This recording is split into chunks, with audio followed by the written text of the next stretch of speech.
Gerak-gerik dan manuver Presiden Joko Widodo di tengah memanasnya persiapan partai maupun para bakal capres-cawapres dalam pemilu 2024 menarik dibaca dan menjadi perhatian publik serta memunculkan perdebatan. Beberapa sikap Presiden Jokowi pun terlihat mendorong para tokoh tertentu untuk maju pada Pilpres mendatang.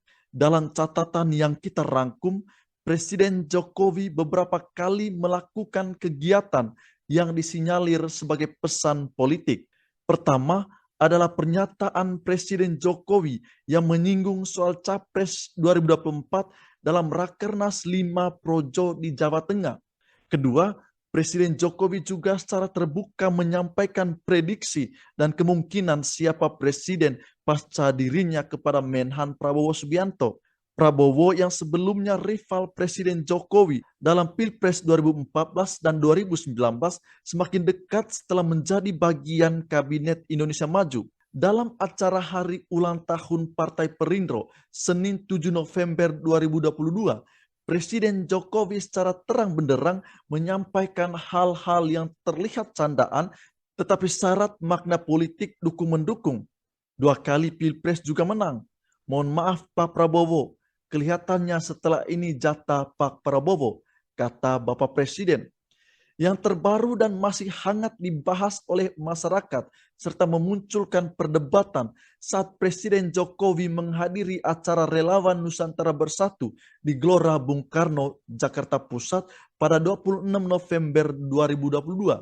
Dalam acara itu, Jokowi memberikan beberapa pesan kepada para relawan.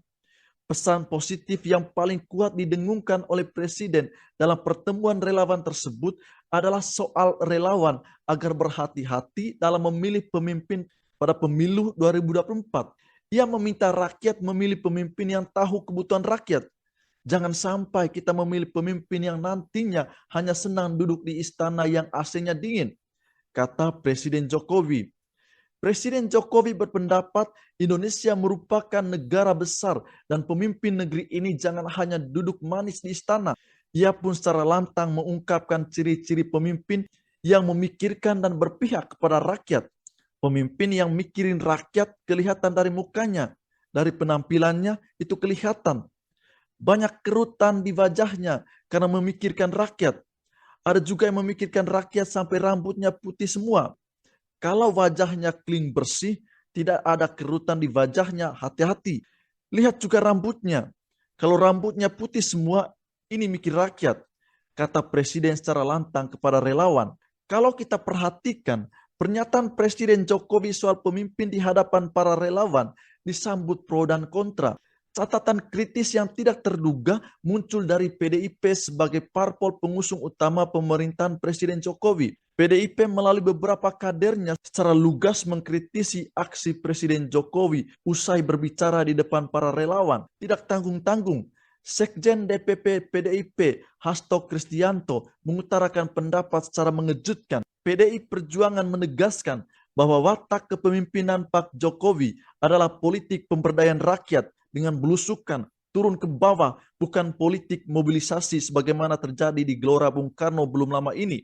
Hasto menegaskan kritik yang dilontarkan bukan mendiskreditkan relawan, tapi demi melindungi harkat dan martabat Jokowi dari manuver politik tertentu. Sekali lagi, melindungi harkat dan martabat Presiden Jokowi dari manuver politik. Hasto mengajak para relawan yang kerap mengadakan acara serupa untuk lebih banyak turun ke rakyat. Pertanyaan retoris yang semestinya kita sampaikan, apa pengaruhnya manuver dan dukung-mendukung dari Presiden Jokowi pada pemilu 2024? Aksi Presiden Jokowi yang melibatkan relawan bukan kali pertama. Beliau juga pernah mengumpulkan relawan di Istana Bogor pada Juli 2022. Selain itu, Presiden Jokowi juga kerap menghadiri pertemuan dengan para relawan.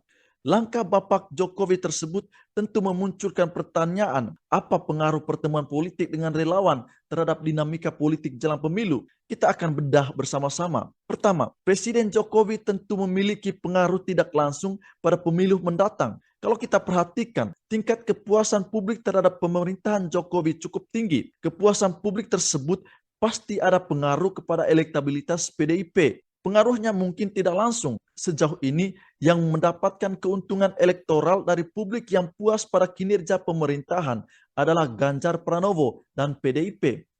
Kepuasan publik terhadap pemerintah memang selalu naik turun. Publik melihat kinerja pemerintahan saat ini dengan hasil positif. Hal ini akan mempengaruhi elektabilitas partai dan tokoh yang dianggap representasi pemerintah. PDIP dan tokoh seperti Ganjar yang notabene kader PDIP dinilai sebagai representasi kekuatan pemerintah. Penilaian pemerintahan Jokowi akan membesarkan penilaian publik terhadap PDIP. Dengan demikian, PDIP dan Ganjar berpotensi kuat memiliki dukungan yang lebih besar. Tetapi pengaruhnya tidak langsung apabila Bapak Jokowi mengendorse satu tokoh yang potensial menjadi kandidat capres maupun cawapres dalam pemilu 2024. Kita melihat gerakan kecenderungan. Dari sisi pemilih personal, kelihatannya publik lebih memilih Ganjar Pranowo karena Ganjar dinilai sebagai representasi pengganti Jokowi.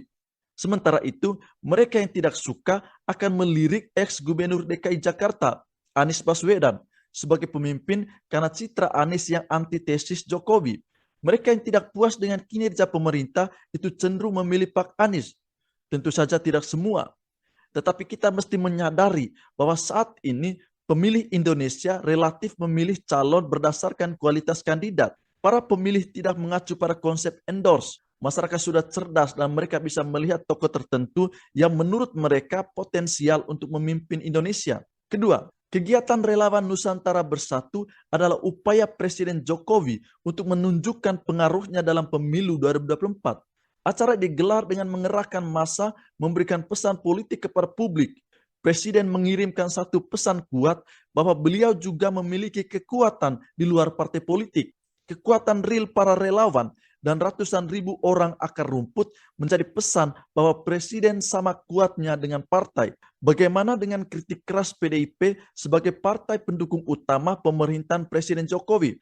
Sepertinya kegiatan relawan Nusantara Bersatu secara gamblang menandakan relawan dan PDIP tidak berada dalam satu perahu yang sama. Dari situ kita secara logis menerima kritikan keras dari PDIP.